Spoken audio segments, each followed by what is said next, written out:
Est-ce qu'il faut attendre un miracle? Je pense que le miracle a déjà eu lieu. Depuis le 7 octobre, on a assisté à un génocide. Au bas mot, même si les chiffres ne sont pas officiels, on pense qu'il y a probablement 150 000 morts. Bon. Et on a tous vu, ces derniers jours, des dizaines de milliers de Palestiniens revenir à Gaza. Moi, j'appelle ça un miracle. J'appelle déjà ça un miracle.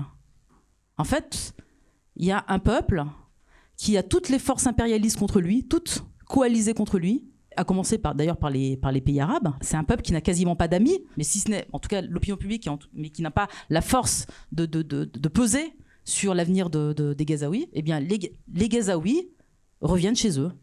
Ils réaffirment fièrement qu'ils sont chez eux et ils se réinstallent dans les ruines et ils sont heureux. Je veux dire, quand on voit ce peuple-là avec une telle dignité, moi je dis que le miracle a eu lieu. Le miracle, il a eu lieu. Je pense qu'ils savent mieux se battre que nous, pour le dire très clairement. Et dans des conditions atroces, terribles. La plupart de ceux qui reviennent, ils ont perdu les 3/4 de leur famille.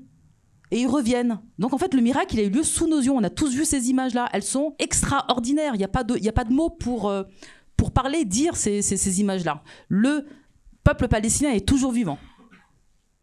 Maintenant, que faut-il faire? Moi, je ne pense pas que nous puissions les remplacer dans leur lutte de libération. Je pense que nous devons affaiblir nos impérialismes, là où nous sommes.